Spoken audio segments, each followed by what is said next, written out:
Hi friends, ടാറ്റയുടെ പോസിറ്റീവായിട്ടുള്ള കാര്യങ്ങൾ നിങ്ങളുമായി പങ്കുവെക്കണം എനിക്ക് ആഗ്രഹമുണ്ട്. ബട്ട് ഫെയ്ത്ത് നെഗറ്റീവ്സ് വന്നു കഴിഞ്ഞാലും നിങ്ങളെ അറിയിക്കണം എന്നുള്ളൊരു ചുമതല എനിക്കുണ്ട് എന്നാണ് ഞാൻ വിശ്വസിക്കുന്നത്. നമുക്ക് നെഗറ്റീവ്സ് ആയിട്ട് ഈ വണ്ടി എടുത്ത മുതലേ ഒരുപാട് പ്രോബ്ലംസ് വന്നിട്ടുണ്ട്. ഫസ്റ്റ് വൈപ്പർ വർക്ക് ചെയ്തില്ല. ഒരു 15 ദിവസത്തിൻ്റെ ഉള്ളിലാണ് വൈപ്പറിൻ്റെ ഇഷ്യൂ സ്റ്റാർട്ട് ചെയ്തത്. അത് ഞാൻ കമ്പനിയുമായിട്ട് റിപ്പോർട്ട് ചെയ്ത് കമ്പനി എനിക്കത് നേരാക്കി തരാൻ ഏകദേശം 2 ആഴ്ചയോളം സമയം എടുത്തിട്ടുണ്ട്. അപ്പോൾ കമ്പനിയിൽ വണ്ടി 2 ആഴ്ചയോളം നിർത്തിയിട്ട് കഴിഞ്ഞാൽ അതിനൊരു ടേംസ് ഉണ്ട്. അതായത് കമ്പനിയിൽ 48 മണിക്കൂറിലധികം നമ്മുടെ ഇഷ്യൂ അല്ലാതെ അവരുടെ ഇഷ്യൂ കാരണം അവിടെ നിർത്തിയിടുകയാണെങ്കിൽ നമുക്ക് പിന്നീട് ഓരോ ദിവസത്തേക്കും 1200 രൂപ വെച്ചിട്ട് ഇങ്ങോട്ട് പേയ്മെൻറ്റ് ചെയ്യണം എന്നുള്ളൊരു നിബന്ധനയുണ്ട്. ഇത് നിങ്ങളെ പോലെ അറിഞ്ഞപ്പോൾ ഞാൻ കമ്പനിയുമായിട്ട് സംസാരിച്ചപ്പോൾ അവരെന്നോട് പറഞ്ഞത്, ഓക്കെ സാർ, നിങ്ങളുടെ പേരിൽ ഞാൻ ക്ലെയിം ചെയ്തിട്ടുണ്ട് എന്ന് പറഞ്ഞ് വണ്ടി കിട്ടുന്ന ദിവസം ചെന്നിട്ട് ഈ എമൗണ്ടിൻ്റെ സ്റ്റാറ്റസ് എന്താണെന്നുള്ളത് ചോദിച്ച സമയത്ത് അവർ പറഞ്ഞത്, നിങ്ങൾ ടാറ്റ പഞ്ച് EVയെ കുറിച്ചിട്ടൊരു നെഗറ്റീവ് വീഡിയോ യൂട്യൂബിൽ പ്രചരിപ്പിച്ചിട്ടുണ്ട്, അപ്പോൾ അത് കാരണം കൊണ്ട് തന്നെ നിങ്ങളുടെ ഈ എമൗണ്ട് റിജക്റ്റ് ചെയ്യാനുള്ള സാധ്യത ഉണ്ടെന്ന് ആദ്യം പറഞ്ഞു. അപ്പോൾ ഞാൻ പറഞ്ഞു, നമുക്ക് നെഗറ്റീവായിട്ടുള്ള കാര്യങ്ങൾ വന്നു കഴിഞ്ഞാൽ അതും അറിയിക്കും, പോസിറ്റീവായിട്ടുള്ള കാര്യങ്ങൾ വന്നു കഴിഞ്ഞാൽ അതും അറിയിക്കും. അതിൻ്റെ ഒരു പേരിൽ ഈ എമൗണ്ട് റിജക്റ്റ് ചെയ്ത് പോവുകയാണെന്നുണ്ടെങ്കിൽ പോയിക്കോട്ടെ. ഇനി നിങ്ങൾ ഈ എമൗണ്ട് തന്നിട്ടില്ലെങ്കിൽ അതിനെക്കുറിച്ചിട്ടുള്ളൊരു വീഡിയോ ഞാൻ യൂട്യൂബിൽ ഇടുന്നു പറഞ്ഞു.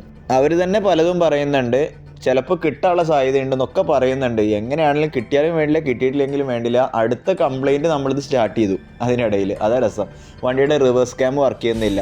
കമ്പനിയിൽ ചെന്ന് നോക്കി നമ്മുടെ മുന്നിൽ വെച്ച് തന്നെ അവർ ഹാർഡ് റിസെറ്റ് ചെയ്തു. ഹാർഡ് റിസെറ്റ് ചെയ്യാമെന്ന് പറഞ്ഞു കഴിഞ്ഞാൽ നമ്മുടെ നോർമൽ ബാറ്ററി ഉണ്ടല്ലോ ബോണറ്റിൻ്റെ ഉള്ളിലുള്ളത്, അതിൽ നിന്ന് അത് ഒന്ന് അൺപ്ലഗ് ചെയ്തിട്ട് കണക്ട് ചെയ്യും. ഒരു 10 മിനിറ്റ് കഴിഞ്ഞിട്ട് വീണ്ടും വണ്ടി സ്റ്റാർട്ട് ചെയ്ത് നോക്കും. ഇതൊക്കെ അവർ ട്രൈ ചെയ്തിട്ടും നമ്മുടെ റിവേഴ്സ് ക്യാം സ്റ്റാർട്ട് ചെയ്തിട്ടുണ്ടായിരുന്നില്ല. അപ്പോൾ അവിടുത്തെ ടെക്നീഷ്യൻ എന്നോട് പറഞ്ഞത്, സാറേ, ഇത് മിക്കവാറും ഹാർഡ്വെയർ ഇഷ്യൂ ആവാനുള്ള സാധ്യത ഉണ്ട്.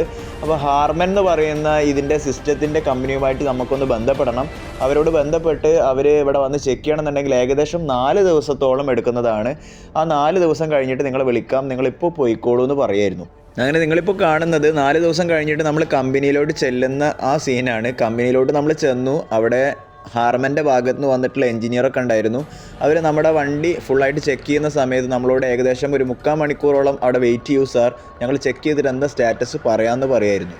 വെയിറ്റിംഗ് എന്ന് പറഞ്ഞു കഴിഞ്ഞാൽ കട്ട വെയിറ്റിംഗ് ആയിരുന്നു. അവരെന്നോട് പറഞ്ഞത്, ആ സാറ് എഞ്ചിനീയർ ഇന്ന് മാത്രമേ ഉള്ളൂ, അത് നിങ്ങൾക്ക് മാത്രമായിട്ട് വന്നതാണ്, അതുകൊണ്ട് നിങ്ങൾ വെയിറ്റ് ചെയ്യാൻ പറ്റുമെങ്കിൽ വെയിറ്റ് ചെയ്തോളൂ, സ്റ്റാറ്റസ് അറിഞ്ഞു പോകാം, ഇനി വെയിറ്റ് ചെയ്യാൻ നിങ്ങൾക്ക് ബുദ്ധിമുട്ടുണ്ടെങ്കിൽ വീട്ടിൽ പോയി വന്നോളൂ എന്ന് പറഞ്ഞു. അപ്പോൾ നമ്മൾ 12 മണി വരെ അവിടെ വെയിറ്റ് ചെയ്യായിരുന്നു. 12 മണിക്കും നമുക്ക് ഒന്നും സ്റ്റാറ്റസ് കിട്ടാത്തത് കാരണം അവർ ചെന്ന് കണ്ടപ്പോൾ അവർ പറഞ്ഞു, ഇതിൻ്റെ ഹെഡ് യൂണിറ്റ് പോയിട്ടുണ്ട്, അപ്പോൾ ആ സിസ്റ്റത്തിൽ ഹെഡ് യൂണിറ്റ് നമുക്ക് മാറ്റാൻ ഒരുപാട് ടൈം എടുക്കും, നിങ്ങൾ വീട്ടിൽ പോയി വന്നോളൂ എന്ന് പറഞ്ഞു. എന്തായാലും ഇരുന്നും അടുത്ത് എന്നാൽ വീട്ടിൽ പോയിട്ട് വരാമെന്നുള്ള തീരുമാനത്തിലെത്തി. അവിടുന്ന് ഇറങ്ങി വീട്ടിലോട്ട് പോകാൻ വണ്ടി എടുക്കുന്ന സമയത്താണ് കാണുന്നത് ടാറ്റയുടെ പുതിയ വണ്ടിയായിട്ടുള്ള ടാറ്റ കർവ് EV അവിടെ വന്ന് കിടക്കുന്നത്.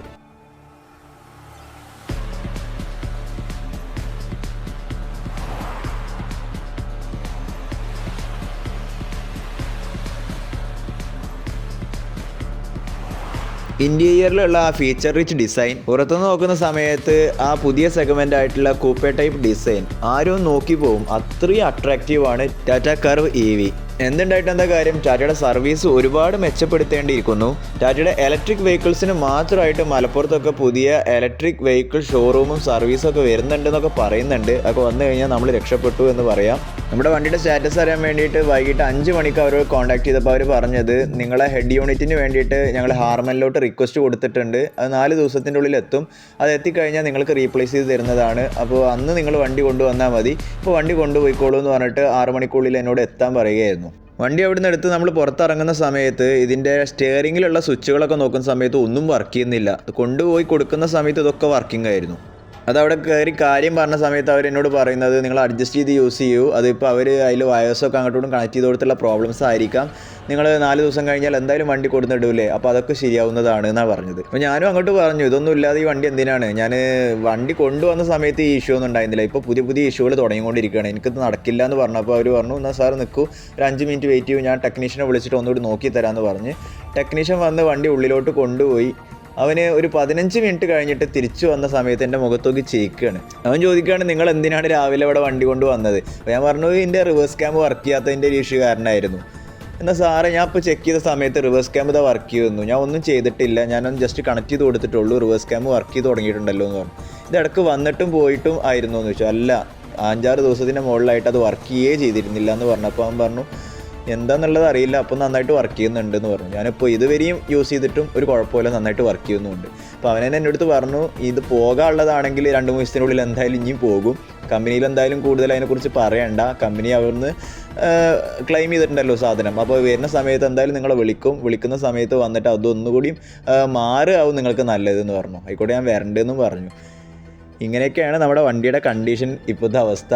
എന്തായാലും സർവീസ് അവർ ഒരുപാട് മെച്ചപ്പെടുത്തേണ്ടിയിരിക്കുന്നു എന്നുള്ളത് തന്നെയാണ് എനിക്ക് വീണ്ടും പറയാൻ. എന്തായാലും ടാറ്റയുടെ ഭാഗത്ത് നിന്ന് സർവീസ് മെച്ചപ്പെടുത്തും എന്നുള്ളൊരു വിശ്വാസത്തോടു കൂടി ഞാൻ ഈ വീഡിയോ നിർത്തുകയാണ്. എല്ലാവർക്കും ഈ വീഡിയോ ഉപകാരപ്പെടും എന്ന് തന്നെ വിചാരിക്കുന്നു. നിങ്ങൾക്ക് ഈ വീഡിയോ ഉപകാരപ്പെടുകയാണെന്നുണ്ടെങ്കിൽ നിങ്ങളുടെ ഫ്രണ്ട്സുമായിട്ട് ഷെയർ ചെയ്യുക, ലൈക്ക് അടിക്കാൻ മറക്കരുത് ഫ്രണ്ട്സ്. അടുത്ത വീഡിയോയുമായി നമ്മൾ തമ്മിൽ കണ്ടുമുട്ടുന്നതുവരെ I am going to signing off. This is your friend Fasi Muhammad.